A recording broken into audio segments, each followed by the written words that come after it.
Hello. Hello. Hi, everyone. It's really lovely to be joined by you, Pete and Efrain, and we're talking authentic representation in marketing and DE&I, which is diversity, equity, and inclusion. I don't think that you can build great brands today without inclusive marketing.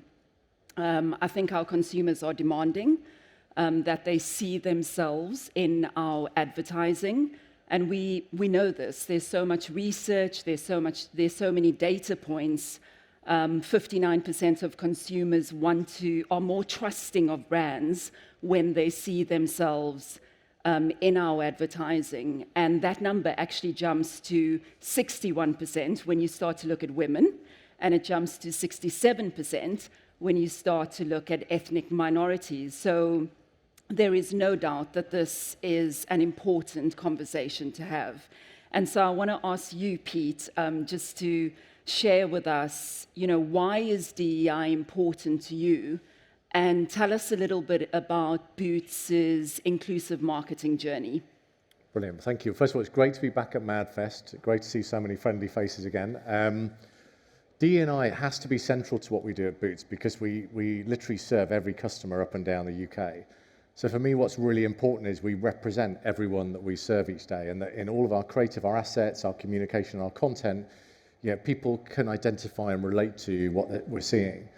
But I also feel an enormous responsibility to reflect the culture and the society we all want to see, where people do feel accepted and loved and appreciated for who they are. So I think it's a reflection of life as we know it, but also should be a reflection of the way we want things to be, the better world we want to see, where everyone truly can feel accepted and included. And that's an important theme through all of our comms and our channels, particularly over the last year and a half. Yeah.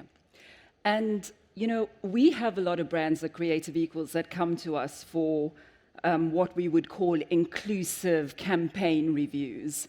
And what tends to happen is that they sort of come and they say, could you just look at this through a DEI lens and give us a perspective on the creative campaign that we're about to execute? And what tends to happen is that there's always this point at which we sort of say, well, your creative really needs to be amended for the following reasons. And it's really because they're coming to us where DEI is an end-point decision, when really it should be a part of the strategy. And I know that Reckitt has a very distinct way in which it approaches DEI, in which it organizes its portfolio of brands. And I'd love to hear from you, Efrain, about how you've gone about that within the business, and also, interestingly, how you've included sustainability and the SDGs as part of that process. Yeah, I think you may not know Reckitt, the corporate brand, but you probably have our brands in your house. We make Dettol, Nurofen, Airwick Finish, Durex. And so the interesting thing is our brands have to pick a single environmental or social issues that they can actually contribute to meaningful and in a measured way through selecting one of the 17 United Nations Sustainable Development Goals. So that's essentially the world's to-do list on how we make a more sustainable planet, not only for the planet, but also for people. So the easiest way to describe how Reckitt thinks about the Sustainable Development Goals, and you're like, this is a D&I conversation. How is he talking about that? But the way we think about it is sustainability is the landscape, purpose is the choice, and D&I is the group of people that are going to benefit most by the choice.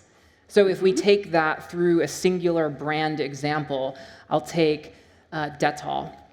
So Dettol wants to make sure that everyone has the foundations of good hygiene because that is imperative for good health.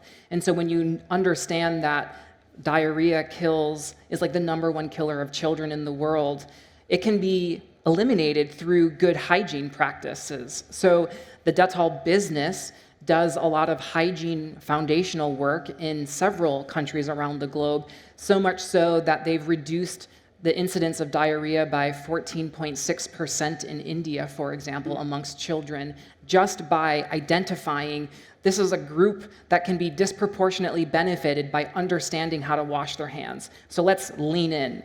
And we've also increased school attendance for those children as well, because if you're sick, you can't go to school, you can't learn, you can't have upward mobility. So by understanding sustainability as the landscape, purpose as the choice, and knowing what community is going to benefit most from that choice is how we approach D&I within our business. Oftentimes, marketers think about D&I as the thing I have to do at casting.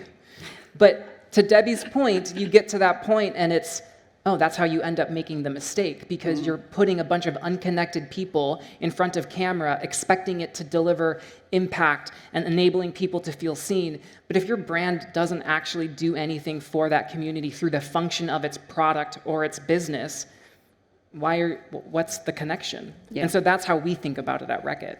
That's great. And I love the kind of move away from performative wokeness, right, to actually being really strategic about it. And thinking about what's the purpose, what are we fighting for, who are the communities that we really want to uplift through our brands. So there's a real opportunity there.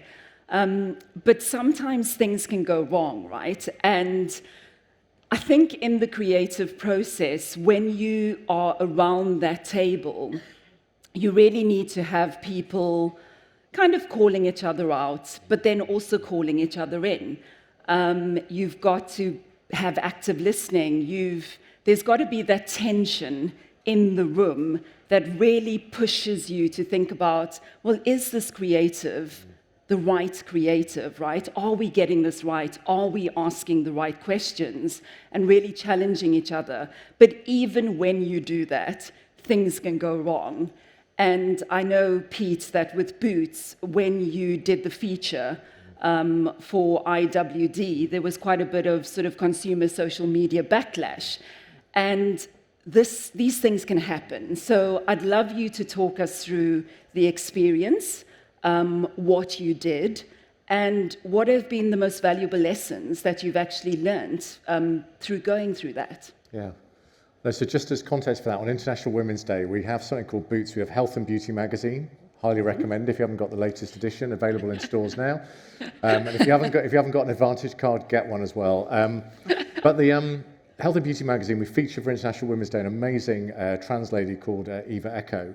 And we got backlash predominantly on Twitter from some people tweeting, going, well, actually, this isn't a real woman. Why are you featuring this person in this way? And it took us quite aback, actually, thinking, today, who would want to come and say stuff like that?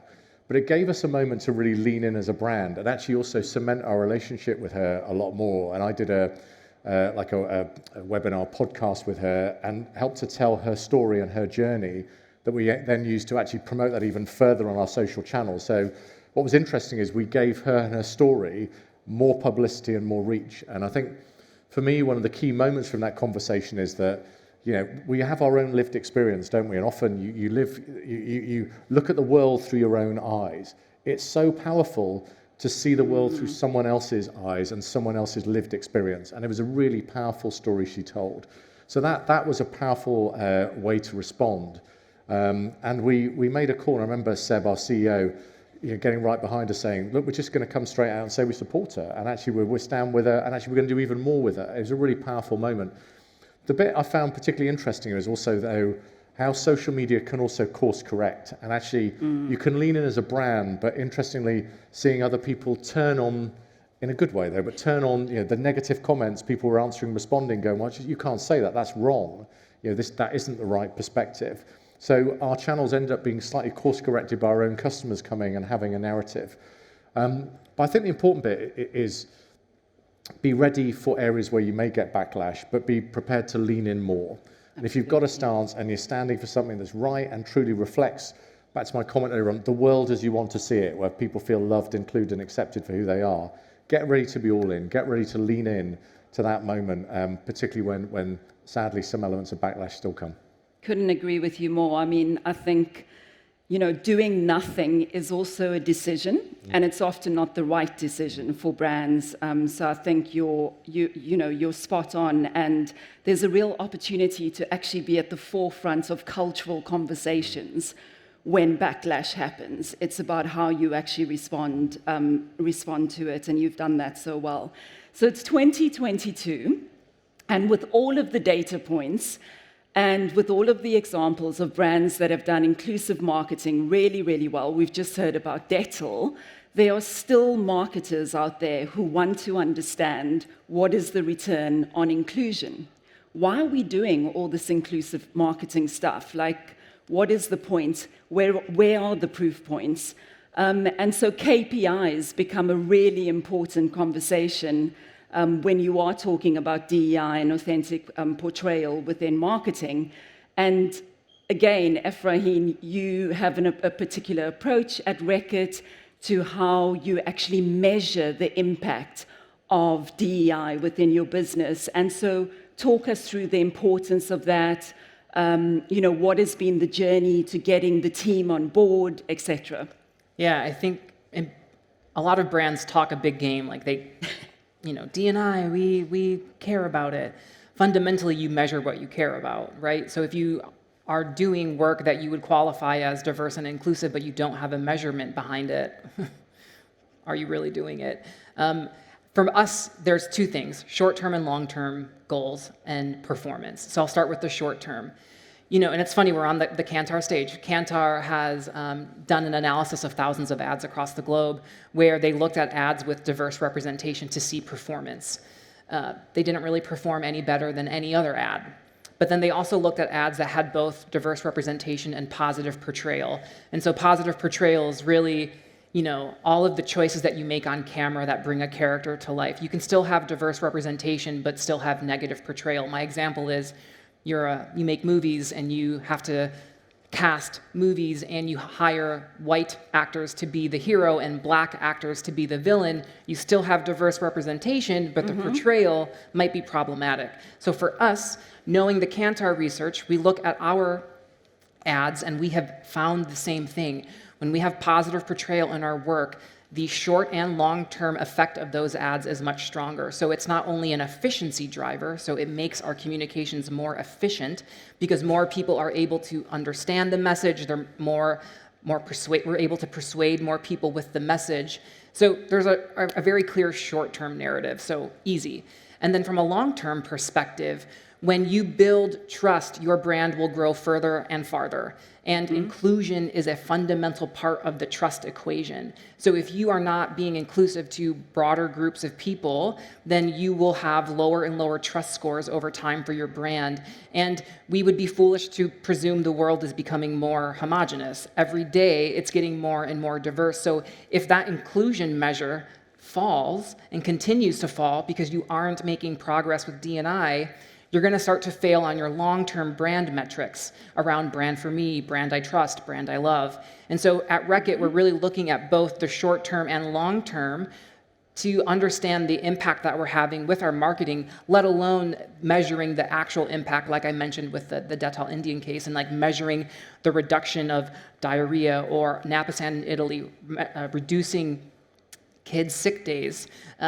So we have this complex way, but ultimately, if you care about it, you're going to measure it. Yep, absolutely. So it's a hybrid model of long and short term, and you can create impact. There's no doubt about it. Finally, on to partnerships. And really, inclusive marketing, to do this work, you do need an inclusive ecosystem. And that means really thinking about your partnerships that you want to go into, choosing them on shared values, choosing them because they are going to be the partners that really challenge you in those tough moments, but they're also going to be the ones that stand with you when things get really tough. And Boots and Reckitt have enjoyed a great partnership to date, and I just want to understand a little bit about, from your perspective, Pete, what are the highs and lows of the partnership to date? And what makes it work? And then Efrain, following Pete, if you could really take us through how this partnership that you have with Boots creates impact from an end-to-end customer experience. It's great. Well, the good news is we've met virtually before, but for the first time face-to-face today, thanks to COVID. But what I've loved with the journey we've been on is the chance to share a bit of best practice together. And what I do alongside my role in Boots, I'm the exec sponsor for two things, for Marketing for Change, which is a global thing we do across Walgreens Boots Alliance, which is about ensuring all of our marketing has diversity, equity, and inclusion throughout it in its core. And I'm also the exec sponsor for our Pride network within Boots as well. And what's been great, as we've talked, is to share, I guess, insights and learnings of the journey we've collectively been on in our business and the things we've seen work and the things we haven't seen work. So for me, for us as a brand, and we work with Reckitt, we work with other amazing suppliers who could well be in the room here today, it's just brilliant to share and learn, because for me, with the whole topic of diversity, equity, inclusion, I'm not sitting here thinking we've got everything sorted and everything right. There's still a lot more to do, a lot more to go after, particularly as we want to reflect this world and this amazing society that we want to enjoy, where everyone does feel truly accepted. So it's been a great partnership. It will continue to be so. And I think critically, we can talk about business and we can talk about trading products, but we can also talk about real practical stuff around things that have worked and things that haven't worked. And that's invaluable to get that level of insight. So yeah, so I can't think of any downsides. It's been very positive and good. Yeah, and I would echo all of what you said, is finding partners with shared values. That's partly why we use the Sustainable Development Goals.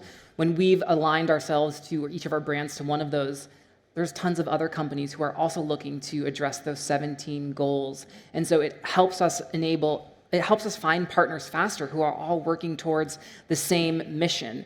But equally, in this Boots example with your trans talent, had you stepped back from the trans talent as the maker of Durex, who moves product through your channels, that would be counter to what the Durex business stands for. So it's great to have partners who share those standards and beliefs, because it enables us to continue to work together, because there's not going to be an individual person or entity that really solves the challenges that we're facing today, and it's actually going to take partnerships like this that can push on all fronts to really drive inclusion.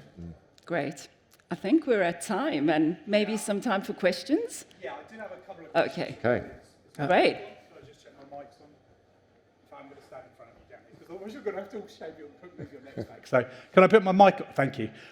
Great session, guys. Thank you so much.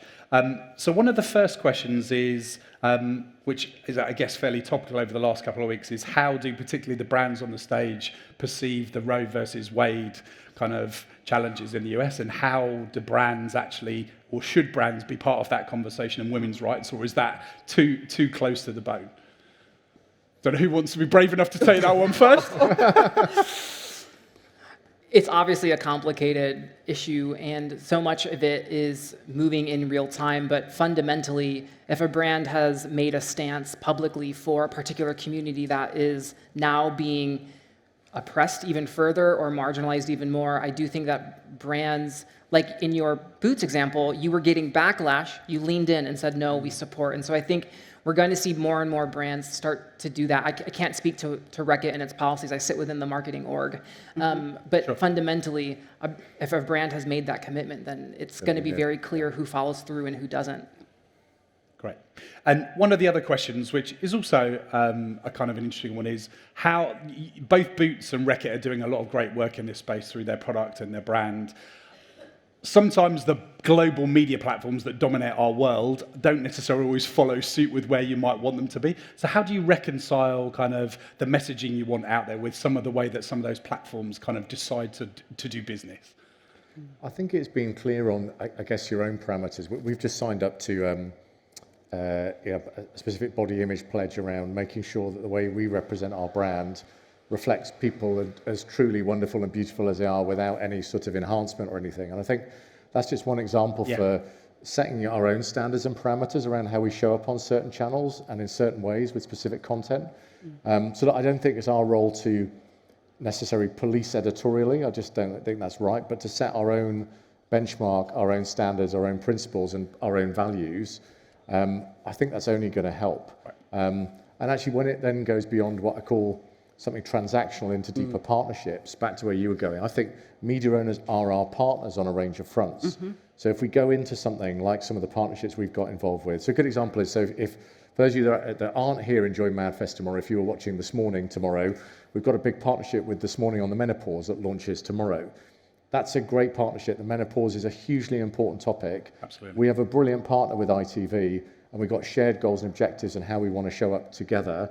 and real clarity on the objectives behind that. So I think a lot of it's solved by setting your own standards, and I think bringing to a partnership, as you were saying brilliantly, those shared goals and vision. That's great. I love the way that the objectives and the content come together. And Debbie, maybe just one final word from you, given Creative Equals does so much work in this space. Like, sometimes businesses are seen as being a little disingenuous about constantly banging the drum. I mean, you talked about it, Efrain. Like, what advice would you give to people to actually make sure that it isn't just a tick box exercise? I think go back to the strategy, because it is a strategic decision, and really interrogate your whole end-to-end marketing process and watch out for the bias, because it exists within every single marketing process. And just to build on what Pete said, it's really important to also not just look at who's in front of the camera, but also who's behind the camera. And so the exercise around, the whole media production process and going, who's really behind the camera as well? Because what we do in front of the camera is great, and that's what our consumers see. But actually, they're pretty savvy too, and they're going, wait, hang on a minute. Right. Who are the partners that you're choosing? And so I really think it needs to be a strategic exercise that organizations and that brands go on. Right. And the bias, if somebody is controlling the camera and they have a bias, that's going to show up in how the content is delivered. We've all heard of the male gaze, right? Right, absolutely. It shows up in work that you're looking at it and it's like, why is the male gaze in this CPG ad? It's completely unnecessary. Right. Yeah, great point. Well, I'd love to carry on because it's been a really great session. So thank you so much, Pete, Debbie and Efrain. Appreciate your time. Thank you. Thank you.